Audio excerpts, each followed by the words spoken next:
이 책에 기록되어 있는 것은 예레미야가 한 말이다. 그는 베냐민 땅 아나돈 마을의 제사장 출신인 힐기야의 아들이다. 아몬의 아들 요시야가 유다 왕이 되어 다스린 지 13년이 되었을 때에 주님께서 예레미야에게 말씀하셨다. 요시야의 아들 여호야김이 유다 왕으로 있을 때에도 주님께서 그에게 말씀하시고 그 뒤에도 유다 왕 요시야의 아들 시드기야 제11년까지 주님께서 그에게 여러 번 말씀하셨다. 시드기야 왕 11년 그의 5째 달에 예루살렘 주민이 포로로 잡혀갔다. 주님께서 나에게 말씀하셨다. 내가 너를 모태에서 짓기도 전에 너를 선택하고 내가 태어나기도 전에 너를 거룩하게 구별해서 뭇 민족에게 보낼 예언자로 세웠다. 내가 아뢰었다. 아닙니다, 주나의 하나님. 저는 말을 잘할 줄 모릅니다. 저는 아직 너무나 어립니다. 그러나 주님께서 나에게 말씀하셨다. 너는 아직 너무나 어리다고 말하지 말아라.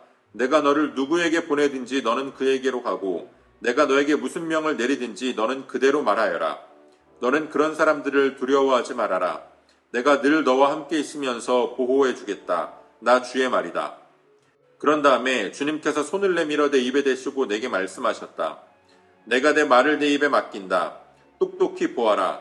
오늘 내가 뭇 민족과 나라들 위에 너를 세우고 내가 그것들을 뽑으며 허물며 멸망시키며 파괴하며 세우며 심게 하였다. 아멘. 7월 6일 목요일 오늘의 매일 성경 본문 말씀은 예레미야 1장 1절로 10절까지의 말씀입니다. 오늘부터 우리가 예레미야의 말씀을 살펴보게 되는데요. 예레미야서에는 유다 백성들을 향한 하나님의 책망과 심판의 선포가 담겨 있습니다. 이러한 말씀을 자신의 동족들, 자신의 민족에게 전해야 하는 예레미야의 마음도 그리 편하지 않았습니다.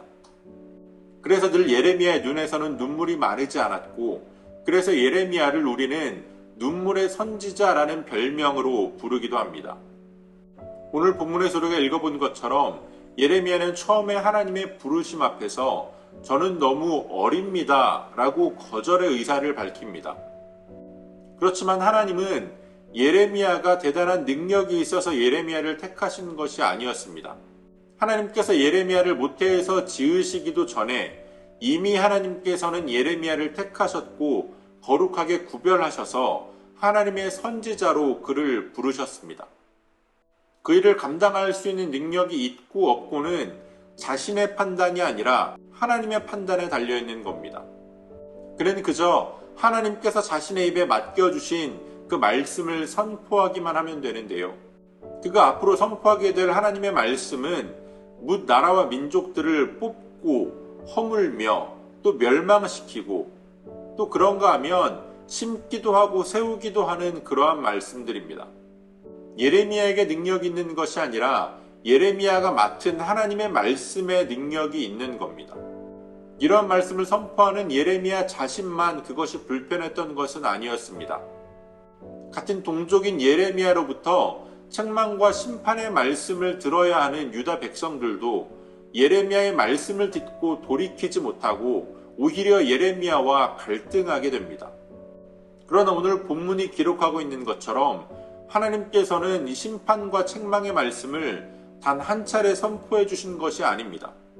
여러 번, 그것도 40여 년에 걸쳐서 선포하게 하셨습니다. 그것은 그 책망과 심판의 말씀을 듣고 돌이키기를 원하셨던 겁니다. 그들이 마음을 돌이킨다면 하나님께서도 그 심판의 뜻을 돌이키시겠다고 말씀해 주십니다. 그러나 그들은 끝까지 돌이키지 못했습니다.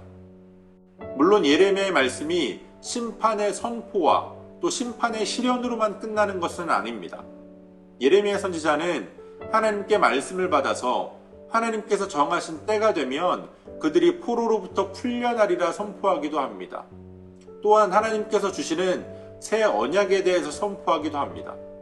우리는 때때로 책망의 말씀이 선포될 때에, 심판의 말씀이 선포될 때에 그 말씀에 귀를 기울이지 않을 때가 있습니다.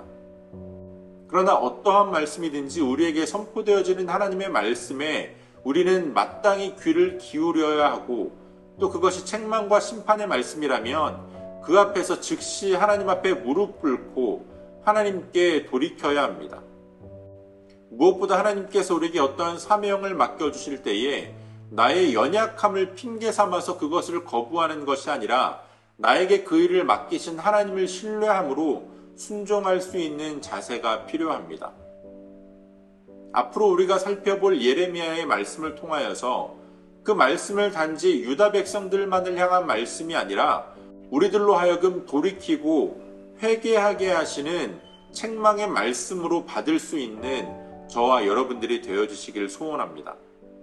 오늘도 우리에게 주신 본문의 말씀을 몇 차례 더 읽으시면서 여러분들에게 개별적으로 깨닫게 하시는 하나님의 말씀을 묵상하시고 각자의 기도로 오늘의 묵상을 마치겠습니다.